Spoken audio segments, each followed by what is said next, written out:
पीड़िता अपनी मां के साथ सब्जी लेकर घर लौट रही थी। उसी दौरान गांव के दो युवक ने चाकू दिखाकर उन्हें खेत में लेके गए, जहां बदमाशों ने नाबालिग मां को पहले पेड़ से बांध दिया, फिर लड़की के साथ वो भी मां के सामने बारी बारी से संबंध बनाया। हेलो दोस्तों, मैं गोविंद अपने यूट्यूब चैनल में आप लोगों को स्वागत करता हूं और आप लोग भी मस्त और खुशहाल होंगे। फिर एक नई घटना क्राइम की स्टोरी आप लोगों के बीच लेकर आया हूं। कोशिश करूंगा कि घटना की स्टोरी आप लोगों को काफी पसंद आएगा। तो चलो शुरू करते हैं। ये घटना बिहार के मुजफ्फरपुर जिले का है, जहां एक परिवार रहता था, माँ और बेटी। गांव में दुकान न होने की वजह से उन दोनों को शहर में जाना पड़ता था सब्जी सामग्री लेने के लिए, और जिस रास्ते से होकर वो जाती थी वो रास्ता काफी ज्यादा सुनसान रहता था। एक दिन की बात है, माँ और बेटी बाजार जाती है। सब किसी कारणवश उन दोनों को बाजार में लेट हो जाती है, इसीलिए वो जल्दी जल्दी बाजार करके वापस अपने घर के लिए निकल जाती है। मार्केट से उसी गांव के दो युवक इन दोनों के पीछे पड़ जाते हैं। चूंकि रास्ता सुनसान था, कुछ दूर जाने पर वो युवक माँ और बेटी की आपत्तिजनक बातें करने लग जाते हैं, और माँ और बेटी इन दोनों की बातों पर कुछ ध्यान न देकर वह घर के लिए जल्दी जल्दी चलने लग जाती है। तभी दोनों युवक आगे से आकर दोनों को घेर कर खेत की तरफ खींचते हुए जबरदस्ती लेकर चला जाता है।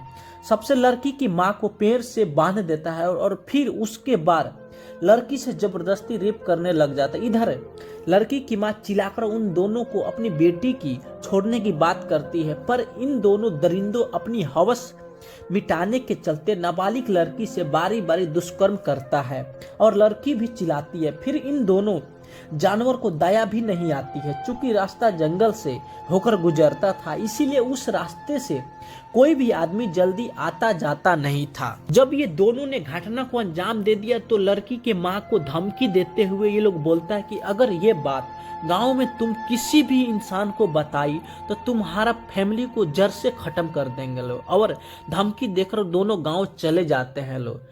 इधर लड़की की माँ अपनी बेटी को हालत देखकर वो बेहोश हो गई थी, फिर भी किसी भी तरह वो करके अपनी लड़की को अपने घर लेकर आई, और रात भर वो यही सोचती रही कि क्या करूं, किसी को बताऊं कि नहीं बताऊं, इज्जत की सवाल है। लेकिन फिर भी लड़की के जब चेहरा पर ये देखती है तो मासूमियत लड़की कुछ बोलती नहीं है, तो वो हिम्मत जुटाकर गांव में पंचायत बुलाती है, और पंचायत में भी उससे न्याय नहीं मिला, और झूठ आरोप लगाकर लड़की और माँ को ही फंसा दिया गया। और पंचायत में यहाँ तक कहा गया कि अगर तुम दोनों थाने में रिपोर्ट लिखवाई तो तुम्हारा पूरा परिवार को जान से मार दिया जाएगा। इसीलिए लड़की और उसकी माँ काफी ज्यादा डर जाती है और वो कहीं नहीं जाती। इधर सामूहिक दुष्कर्म के बाद लड़की को हर दिन परेशानी होती रही और उसका आना जाना तक छूट गया, और ऐसे में 4-5 महीने बीत जाता है। लेकिन लड़के और उसकी माँ को बस यही सपना याद आता है कि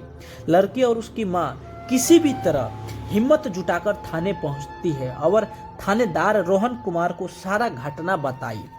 पुलिस ने मोहम्मद अफसर और मोहम्मद मुमताज के खिलाफ FIR दर्ज कर दी गई।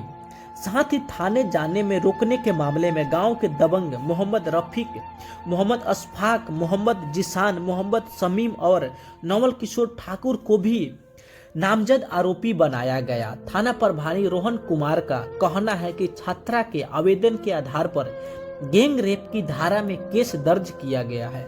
साथ ही पंचायती करने वालों को भी आरोपी बनाया गया है। गैंग रेप के आरोपियों की गिरफ्तारी के लिए गांव में छापेमारी की गई है। जल्द ही वह पुलिस के हिरासत में होंगे।